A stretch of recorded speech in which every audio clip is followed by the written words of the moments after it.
back to Simright Fashion Academy YouTube channel for another interesting tutorial.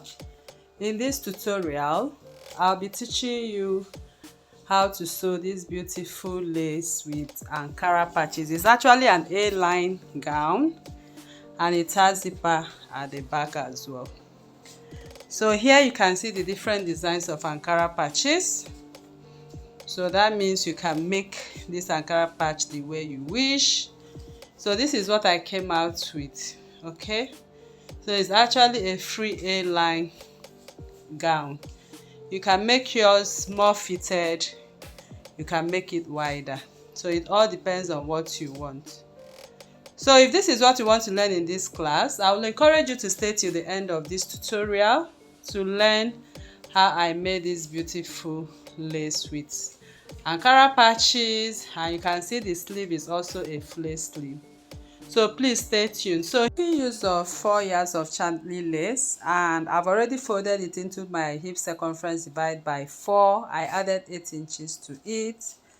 So this is the front piece. I'm taking my measurement to the chest line, and I added half an inch to my chest line. My chest line is 9.5. My waist is 17.5. I'm just adding half an inch, and the hip is 28.5, and I'm using the full length of this Chantilly lace for the full length of this A-line dress. So I'm going to take my shoulder measurement. So I'm taking my shoulder measurement, which is 16 divided by 2 is 4. I added half an inch for stitching allowance, which is 8.5. The neck width is 4 inches and the neck depth is 2 inches for the back. So I'm marking out the back neckline right now. Then I'm also marking the depth of my neckline. So this is optional. The depth of your neckline, you can make it 4, you can make it 5. I came down by 1 inch for my shoulder drop, and I'm connecting it as you can see. So next is on the chest line. I'm going to take my shoulder divided by 2 plus half an inch to make a straight line for my armhole. Next, I'm going to get the midpoint of my armhole right now. So I'll just get the midpoint and go in by 0.75. Connect back to the shoulder tip, and then I'm going to measure my bust circumference divided by 4. I'll measure my bust circumference divided by 4. I'll mark, and I'm going to add 2 inches for ease and for seam allowance to it. So I'll just go ahead and connect what I have right there to the chest line for my armhole. Next, we are going over to the waistline. Waist circumference divided by 4. You add 3 inches for ease and for stitching and connect. Then hip circumference divided by 4. You also add 4 inches for stitching and for ease. So you can just use a straight line right there, okay? You can just use a straight ruler. So on the hemline, I'm going to use my hip circumference divided by 4, then plus 8 inches, which is what I folded my fabric with. So I'm going to use my long ruler right now to connect that A shape, as you can see right there. So like I said, you can make it bigger or you can make it smaller depending on the ease you want to add. So for the back right now, I've already folded my fabric into 2, and I ruled my zipper line of 1 inch. So I'm placing the center front directly to the zipper line and highlighting the waistline, because we want to contour the zipper part right now. So you have to highlight the back piece too, the back neckline. So this is me shaping the back contour line from the waist to the hip and from the waist to the neckline. So I'll just go ahead and replace what I had there on the other side. I'm going to add back the 1 inch on the waist, and I'll measure what I have on the chest line. I have ½ inch. I'm going to connect it accordingly. So after connecting it on the hip, I took nothing. So I'll just go ahead and connect directly to the hip. So that is how it's going to be. So on the armhole for the back, I'll come out at the midpoint by ½ an inch, connect back to the tip of it, then connect my armhole accordingly. So we are going to start cutting out this fabric because we are done right now. So I'm going to cut all the outer part of my chalk line, which represents the back piece. So I'll just go ahead and cut all the lines that are on the outer part is the back piece. Then I'll cut through the shoulder seam line and cut only the back piece. Cut the contour line too to avoid zipper bulge. So after cutting, we are done. I'm going to separate the back piece right away.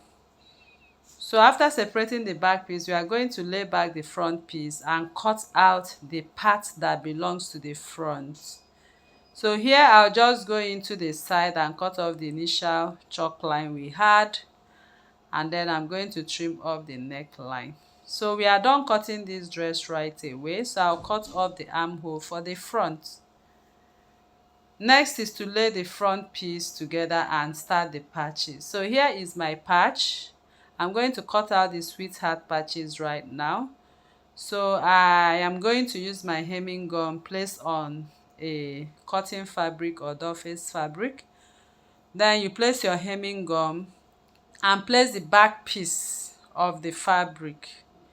Then we are going to give it a good press with our steam iron so it sticks together as one, and it will be able to be firm to place on the main fabric.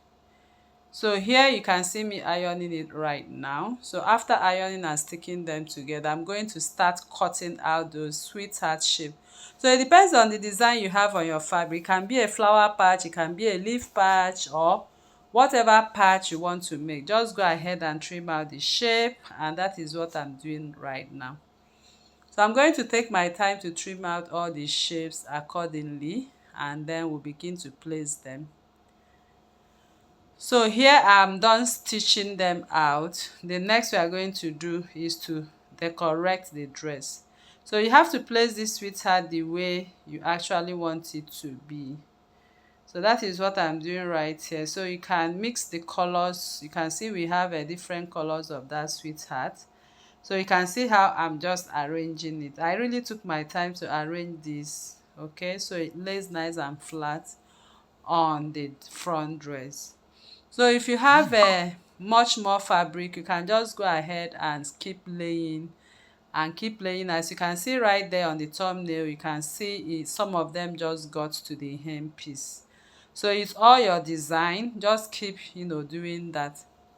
So after fixing, I'm going to secure with my pins, okay. So you can also lay your hemming gun below to pin them, to stick it before you stitch. So but I decided to use my pins to pin all around before I move ahead to stitch. So I'll keep pinning and pinning, as you can see right there. I'll just take my time and pin all through. So after pinning, I'm going to take it over to the machine now to stitch. So you can use your straight machine, you can use your zigzag machine. So I decided to use my zigzag machine. So I'm using a butterfly zigzag mini machine for this. So you can see me running through the edges. So I just took my time to zigzag them, and I'm done with it right now. So after that, I'm going to sew the zip area for the back. So I bring in my zip and I'm going to place it right there, and I'm going to stitch my zip. So I'm done stitching my zip with my 1-inch seam allowance. So I'm going to lay the front piece and sew the shoulder seam line. After sewing the shoulder seam line, I'm going to sew the neckline with my bias strip, or you can cut out this lace. I actually cut out the lace to sew the neckline. So here I'm done sewing the neckline. We are going to sew the sides at 1 inch. So I'll lay them together and stitch at 1 inch. You can put your pocket if you want to, but I don't want to put any pocket there. So for the sleeve, you are going to measure the armhole because we added some ease to it. So I've measured my armhole. So it's a flare sleeve. I'm going to lay it in bias or in triangle. So you can see me lay it in bias. So I just want to shift it a little bit because I don't want the down part of the sleeve to be so wide. So I bring in my basic sleeve pattern and place on it. So I'll just measure the sleeve area to be sure it matches exactly what I have. So I have some ease to it, and I've marked the part I have the ease. So I'll just go ahead and trace it out, as you can see. So this is it. So I'm going to measure the length of my sleeve. I'm using 18 inches. So I'll just mark my 18 inches at that point. But to get that circle, I'll start from the tip of the triangle and measure my flay circle round like that. So I'm done. The next thing we are going to do is to cut it out. So I will cut this out, and this is one piece I'm cutting out right now. So I'm going to place this piece right now on the lace again.